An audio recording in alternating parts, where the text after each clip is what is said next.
ഇസ്രയേലും ലെബനനിലെ ഹിസ്ബുള്ളയും വെടിനിർത്തലിലേക്ക് നീങ്ങുന്നുവെന്ന് സൂചന നൽകി ഇസ്രയേൽ പ്രധാനമന്ത്രി ബെഞ്ചമിൻ നെതന്യാഹു. മധ്യസ്ഥ ചർച്ചകൾക്കിടയിൽ പക്ഷേ ലെബനിലും ഗസയിലും ഇസ്രയേൽ ആക്രമണം നടത്തി. വടക്കൻ ഗസയിൽ മൂന്നാമത്തെ നഗരത്തിൽ നിന്ന് പലസ്തീനികളെ ഒഴിപ്പിക്കുന്നു എന്ന വാർത്തയും വരുമ്പോൾ പി ജെയിംസ് ചേരുന്നു. Good morning P James. Good morning S K. അപ്പോൾ ജെയിംസ്, ഇനി ഭക്ഷണമൊക്കെ കഴിക്കുമ്പോൾ തീന്മേശയുടെ അടിയിലോട്ടൊന്ന് നോക്കണം. അത് വലിയ അപകടം പിടിച്ചൊരു സാധനമാണ് രാജവെമ്പാലയൊക്കെ കയറി ഇരിക്കാന്ന് പറഞ്ഞത്. കോന്നിയിലായതുകൊണ്ടാണ് എസ് കെ. അവിടെ മുഴുവൻ ചുറ്റും വനമാണല്ലോ.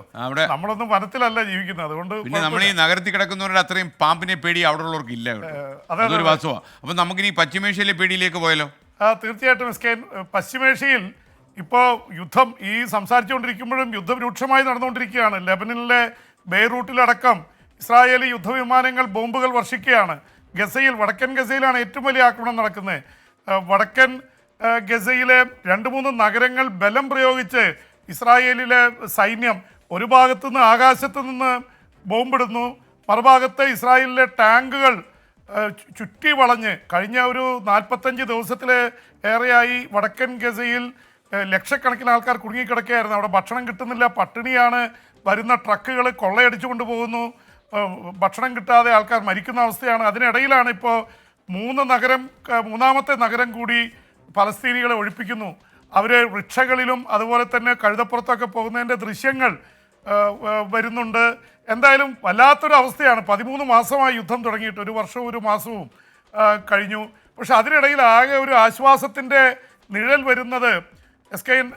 ഇസ്രായേലിൻ്റെ പ്രധാനമന്ത്രി ബെഞ്ചമിൻ നെതന്യാഹു ആദ്യമായിട്ട് പറയുന്നു, ഈ ലെബനനുമായിട്ട് അല്ലെങ്കിൽ ഹിസ്ബുള്ളയുമായിട്ട് ഒരു വെടിനിർത്തലിലേക്ക്, ആ ദിശയിലേക്കാണ് കാര്യങ്ങൾ പോകുന്നത് എന്ന് പറയുന്നു. പക്ഷെ എപ്പോൾ വെടിനിർത്തലാവുമെന്ന് പറയുന്നില്ല.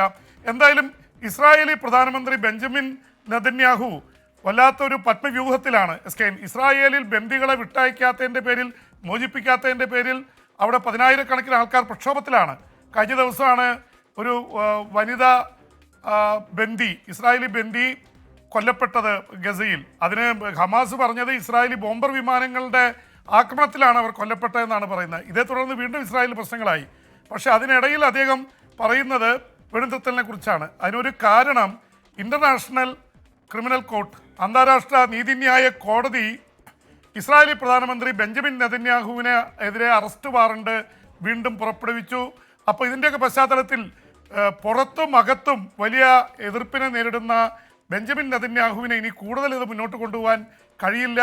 അതുകൊണ്ട് തന്നെ വെടിനിർത്തൽ വേണം.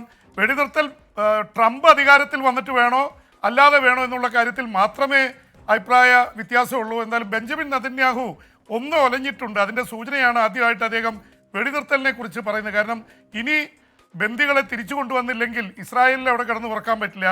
അന്താരാഷ്ട്ര തലത്തിൽ അന്താരാഷ്ട്ര നീതിന്യായ കോടതി കർശനമായ ഭാഷയിൽ ഇവിടെ നടക്കുന്ന വംശഹത്യയാണ് എന്നുള്ള രീതിയിൽ പ്രതികരണം വന്നിരിക്കുന്നു.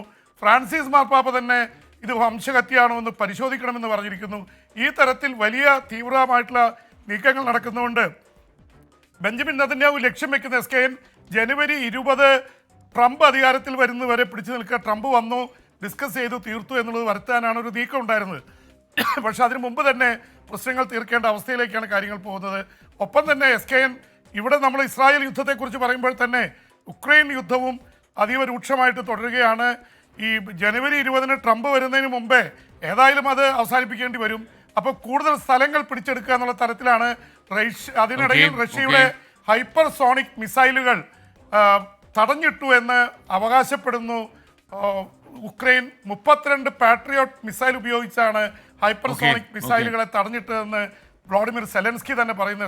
എന്തായാലും ഈ തരത്തിൽ ഇസ്രായേൽ ഉക്രൈൻ യുദ്ധം കൂടുതൽ രൂക്ഷമായി.